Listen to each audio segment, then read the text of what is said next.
Hey everybody, Film Brown here. Got me a new set. I hope you like it. It's kind of squeaky, but I like sitting out here on a park bench. It's really relaxing. Makes me think of all the good times out at the ballpark. Should have brought my baseball glove. Got me a box of cereal here. You know, you get hungry once in a while. You got to do some snackies. Maybe I'll do that a little bit right now. Still crunchy. Not sure what they put in these babies. Pretty good. I left it open for a week. It's still crunchy. Well, what are we down here for? Well, got a really nice film for you tonight. A film that I think you're really going to enjoy.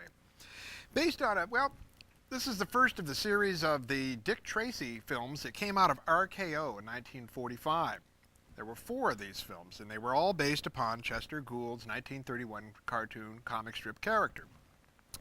This is not the first time in films that we will have seen the Dick Tracy character put to lens. Actually, there was a series made with Ralph Byrd, who will later also play him in these RKO series.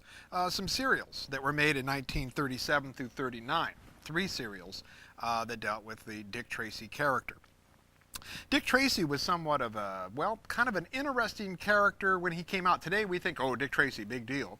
Dick Tracy was kind of important. Okay, he was the first of the detective characters that one would find in a comic strip.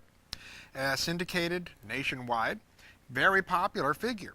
And it turns out that Gould created this character largely in the period of gangster warfare in the major cities like Chicago and Detroit and things like that.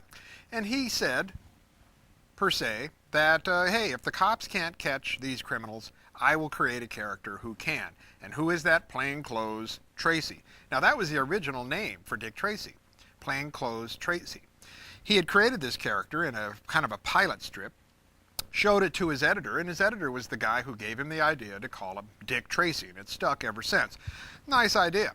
Now in this film we have Morgan Conway playing the Dick Tracy character. And I'm of two minds. I like Ralph Byrd. Ralph Byrd is sort of a smaller man, but I like his delivery to a certain extent. I also like Morgan Conway. He's a bigger man. When you catch him in a profile, he has that hard, chiseled jaw look that we associate with Dick Tracy in the comic strips. One of the things, the comic strips were kind of interesting in their blatant use of outline and so on, and of harsh shadowing and things like that in the comic strips. You'll see some of that in here. You'll get some shots of the Morgan Conway character striking a pose and so on, but not really exploiting the comic strip as much as you might find later Warren Beatty in his Dick Tracy film. Now, this film is Dick Tracy Detective. And it deals with, one of the things about Dick Tracy is he always fighting these big criminal guys. And this, remember, 1931, you know, we've got Chester Gould really kind of creating sort of a pantheon of great villains who were sort of known for odd names and grotesquerie that would kind of fit, their names fit the kind of look that they had or the kind of criminality that they would perform, much as Batman would later do. He had characters, well, like this one here, Split Face. Split Face is the character in here played by Mike Mazurki. He's not as, like Flat Top and some of the other type of characters you'll see in Dick Tracy as demonstrative in his look. He has basically a scar on his face. And he is, performing some, dastardly crimes. He is actually a serial killer that Dick Tracy has to hunt down. Now, also this film sort of includes some of the basic characters that Dick Tracy was known for, and you will find pop up periodically throughout most of the films. It'll have Pat Patton, that's his sidekick, okay, sort of taken from the westerns, I guess. His sidekick is the guy who helps him in the pursuit of criminals is Pat Patton, and he's played by Lyle Littell. He also has his girlfriend who's always worried that she's going to get stood up because, you know, Dick Tracy is always on the up and up. He has to fight crime, you know, that's his #1 job, you know, and wherever there's a phone, you know, he might get interrupted. And throughout this one here, Tess Trueheart, who is his girlfriend, is always wondering if she's going to get any food or not. Well, actually, she eats 3 times in this film, so I don't think she has to worry that much. Ann Jeffries plays Tess Trueheart in this incarnation. Later on, we'll find some other characters, and we're going to talk about those. We're going to show you all of these down the pike sooner or later. The man who wrote this film was Eric Taylor. Eric Taylor was basically known for working in this crime genre. He wrote a lot of the Crime Doctor films.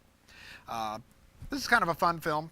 There's some nice posing in here. The first shots of shadowy streets, and of the shadow of the figure that we will learn to be the killer is nicely posed. Likewise, we get some comic bits. Patton is a pretty funny guy at times. Tess Trueheart and her relationship with Dick Tracy is kind of nice. Junior is another character you'll see pop up in here. Junior, who sort of is a junior version of Dick Tracy. He'll pop up, and he pops up in a number of these films as well. I think you're going to enjoy this. As I was watching the beginning of it, it's not exactly, now you're thinking RKO at this time, 1945. I'm thinking of Val Lewton. Val Lewton and some of his great films like Cat People and Leopard Man and things like that. The opening scene sort of reminded me of one of the great scenes from the Cat People when one of our main characters is walking down the street and thinks she's being followed by something. One of the first instances or uses of the startle effect when we think of it in the Cat People. Now in this one here, it looks like it's leaning that way. It doesn't play out the same. We don't get the same startle effect, but kind of a nice look. Nice look. I really enjoyed it. Dick Tracy, detective. And I think that Morgan Conway, yep, does an able job in depicting that crime buster. Let's roll him, Smokey.